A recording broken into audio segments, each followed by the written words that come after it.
Comment on fait maintenant pour trouver l'aire d'un triangle? Bien évidemment, pourquoi? Qu'est-ce que ça fait dans la section sur la trigonométrie? Premièrement, l'aire d'un triangle, on sait comment faire quand on a des hauteurs. Donc, on a des formules qu'on connaît pour trouver l'aire d'un triangle.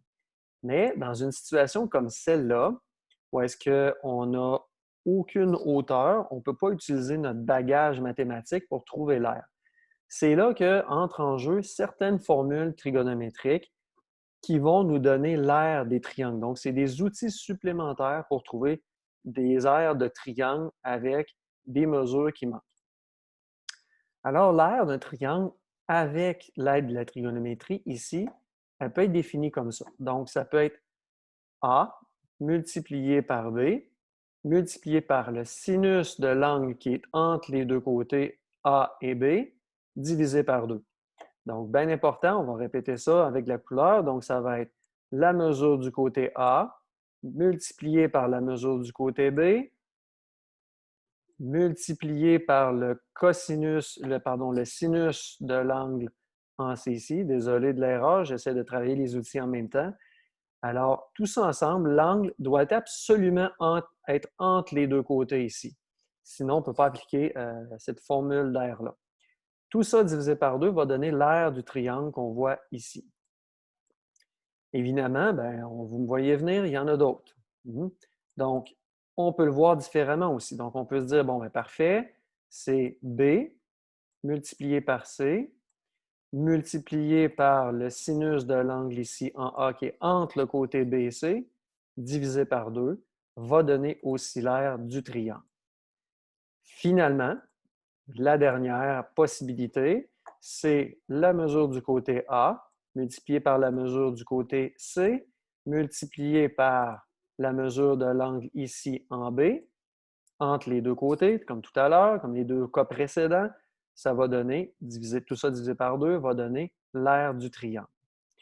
Alors, voici trois possibilités où la trigonométrie rentre en jeu, toujours avec la fonction sinus, qui va nous permettre de trouver l'aire des triangles et aussi de ses côtés. Parce que parfois, on peut vous donner l'aire et vous demander, par exemple, on peut te demander c'est quoi, on te donne l'aire du triangle, on peut te demander soit une mesure d'angle, soit un côté. Alors, cette formule-là peut servir.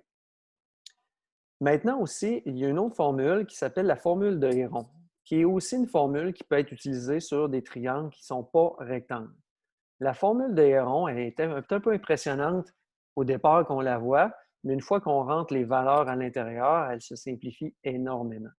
Donc, le petit p qu'on voit ici, c'est tout simplement le demi-périmètre. Donc, si le périmètre ici, on le calcule, puis il mesure 20 cm, ça veut dire que dans notre formule, un périmètre, on symbolise ça avec un P majuscule. C'est pour ça que le P ici il est minuscule, parce qu'au lieu d'avoir 20 cm, on va utiliser 10 cm. Donc, c'est 10 cm multiplié par 10 cm moins la mesure du côté A, multiplié par 10 cm moins la mesure du côté B, multiplié par 10 cm moins la mesure du côté C. Toute la réponse de ça ici, la racine carrée va nous donner l'aire du triangle qui est ici. Alors, le demi-périmètre qu'on discute, c'est lui, il est donné par cette formule-là. Évidemment, on sait que si on additionne le tour de chacun des côtés de notre triangle et on divise tout simplement par 2. Alors, on travaille maintenant les formules qu'on vient d'apprendre. Si on nous demande de calculer l'aire du triangle ici en BC, on ne peut pas utiliser la formule des ronds qu'on vient de voir parce qu'il nous manque la mesure d'un côté, donc on ne peut pas calculer le périmètre et encore moins le demi-périmètre. Par contre, j'ai deux côtés ici, le côté de 8 cm, le côté de 14 cm, puis j'ai aussi un angle ici qui mesure 53 degrés qui est situé entre les deux côtés. Alors là, je peux prendre une des formules qu'on a vues tout à l'heure. Alors, on va prendre cette formule-là. Donc, on va se dire c'est 8 fois 14 fois sinus de l'angle qui est entre les deux, 53.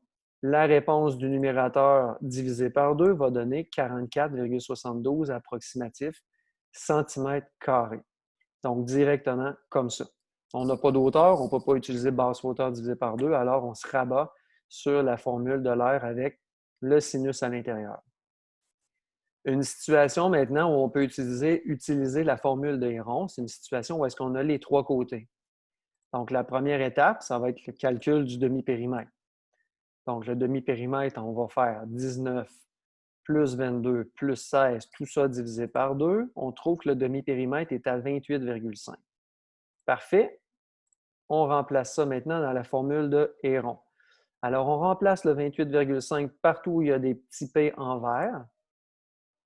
Et le A, le B, le C, ben, on vient remplacer les valeurs. Donc, le A ici, c'est symbolisé par ce qui est opposé à l'angle A, donc c'est 22 cm. B va être par 19 et 16 va remplacer petit c. Ça n'a pas d'importance si on mélange un petit peu les valeurs de 19, 16 et 22. L'important, c'est que le demi-périmètre doit soustraire chacun des côtés du triangle. Donc, ici, 28,5 reste 28,5. 28,5 moins 22 va donner 6,5. Ici, la deuxième parenthèse va donner 9,5. La troisième, 12,5. Tout ça, c'est multiplié. Et on trouve la réponse. Donc, si on multiplie toutes les valeurs à l'intérieur de la racine carrée et on effectue la racine carrée ensuite, on trouve qu'approximativement, l'aire de ce triangle-là va donner environ 148,32. Alors, voilà une présentation où est-ce que la trigonométrie, encore une fois, vient nous aider dans une situation où est-ce qu'on a l'aire de triangle à trouver quand on n'a pas la hauteur pour nous aider.